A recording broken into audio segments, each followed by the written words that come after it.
Hi, my name is Kayla and this is Feel Good Murders. This podcast was originally started to be a distraction from life. It was actually started to help my mom be distracted from what she had going on. And I like to call her the board of directors for my podcast. So both of us hope that this is a distraction for you as well. And normally I say, I hope you're chilling out while you watch this episode or listen to this episode. But today, if you are rage cleaning, if you are pissed off at your boss because they make more money than you, but they can't figure out how to turn a document into a PDF, I'm here for you. And we are here talking about true crime for our mental health.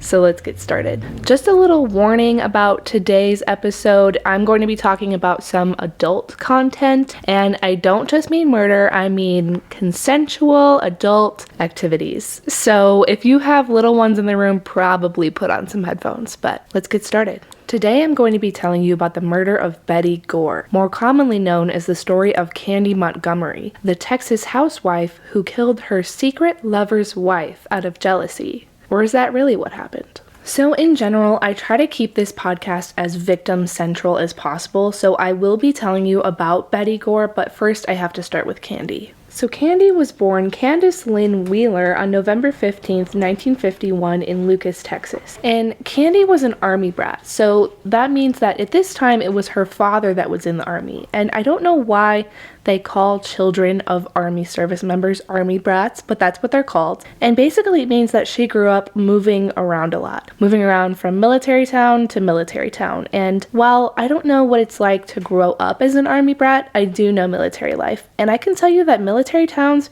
usually suck. They're just like dirty and weird people live there, but as an adult, Candy went out on her own and ended up meeting a man named Pat Montgomery. So Pat was an electrical engineer at Texas Instruments, and that's Texas Instruments like the calculators that we all had to buy in high school.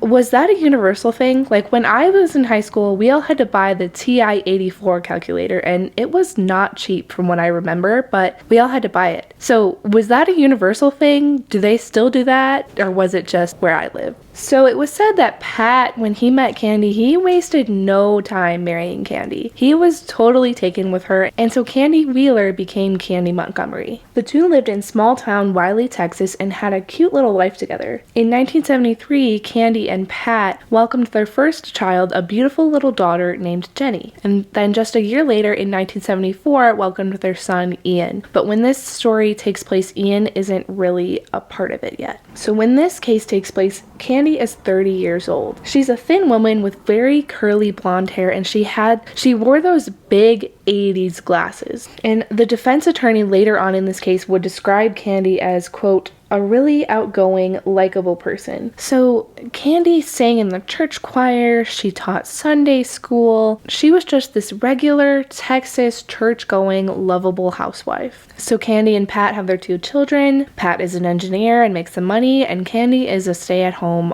wife and mom. And the two are seemingly living this little idyllic life in Texas together. And so they start going to church as well. They attended the First Methodist Church, and the source that I was reading for this part of my research said that Candy attended church and didn't specifically say that Pat joined her, but I'm going to guess that the two of them went together. I feel like it would be unusual for just one spouse to go. So I'm going to say that they went together, they probably went together, and they probably practiced religion together as well. So regardless, one Sunday service, Candy meets another woman named Betty Gore. Betty was about 28 at the time, and she had pretty brown hair and a cute round face, and she just had those kind of kind eyes, you know what I mean? So a quick background on Betty, she was a middle school teacher who was married to a man named Alan, who she met in college when she was a teaching assistant.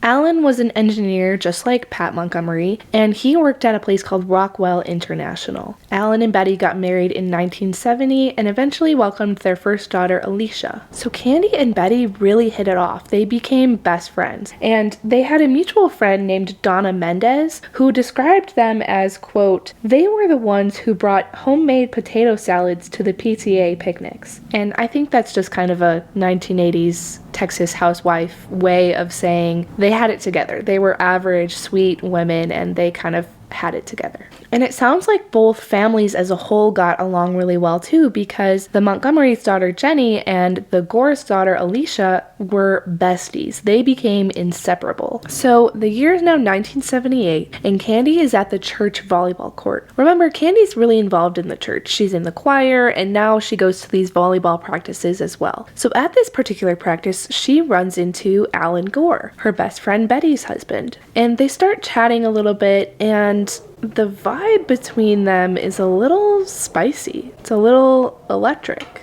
So these two start flirting with each other, and eventually, I guess they can't get enough of each other because their flirting turns into an affair. And when I was researching for this case, the words I read were, they agreed to an affair. And I was like, what the hell does that mean? How do you agree to an affair? So literally, Candy and Alan got together one day and made a pros and cons list of having an affair. I mean, they really laid it out. And they made ground rules. For example, they said, okay, this is just sex. So if either one of us catches feelings, then we'll call it off. So they made a lot of rules like that, and they agreed to meet once every 2 weeks. They would have lunch, which Candy was told to provide, and then they would do the deed. And they routinely met at the Como Motel to be together. I guess it was kind of exciting for them. Also, I was watching a YouTube video as part of my research for this case, and the woman that I was watching said that they chose a date to start their affair on. I mean, when they plan this out, they really plan this out. So they chose a date, and the woman in the YouTube video referred to that date as D-Day. I was like, come on, D-Day.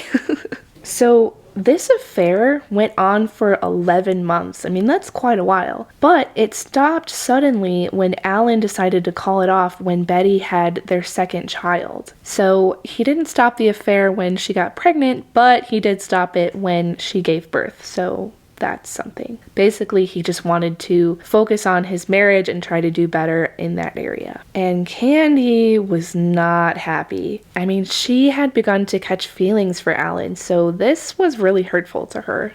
And this is where things turn tragic, because on June 13th, 1980, Alan Gore took a business trip to Minnesota. Meanwhile, they had arranged for the Montgomerys to take care of Alicia for a little bit, because remember, they had a newborn baby at this time, and Betty needed some time with the new baby alone, which is totally understandable. So Alicia went to the Montgomery house, but before Candy took her there, she went to stop by the Gore house to pick up a swimsuit for Alicia. So at this time, Alicia is at church, so Candy was going to stop at the house, pick up a swimsuit, and then go pick her up from the church and take her to her house. So Candy goes over there, Alicia's at church, and the new baby is upstairs asleep in the crib. So Candy arrives at the Gore house, and this is when Betty confronts her about the affair. Betty says, "Are you having an affair with Alan?" And Candy says, No, of course not. But Betty says, "But you did, didn't you?" So Candy confessed to the affair, but she said, it's over, it's been over for a while. And I think at this point it had been over for about 6 months.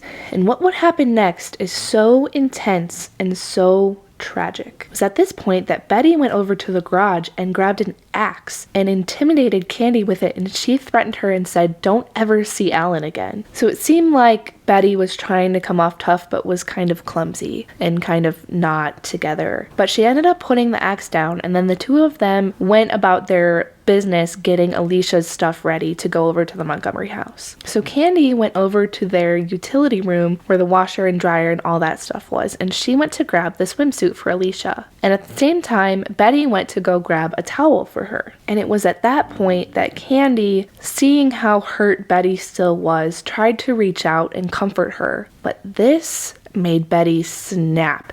She went back over and grabbed the axe and started attacking Candy with it. So the two are fighting, trying to get control of the axe. I mean, this has turned into a full-on brawl fight to the death. So at one point, Candy's toe gets cut, which can later be seen in evidence photos. So they are continuing to shove and kick and fight and just try to get control of the axe. 2 separate occasions, apparently Candy had tried to make an escape, but Betty kept going after it. So this is an intense battle at this point, and eventually Candy does get control of the axe and she starts swinging at Betty with it. She hits Betty with the axe 41 times. 28 of those are in the head. So Betty is then dead on the floor with 41 axe wounds. And at that point, Candy changes her shoes and washes herself off and leaves the house like nothing had happened. So we know that Betty is dead at this point, but Alan doesn't know that. So he later that day tries to call Betty to just try to check in like husbands do. But obviously Betty wasn't picking up, so he was starting to get a little worried. He called the neighbors to go to try to check on her, so they do. And they go knock on the door and she doesn't answer. So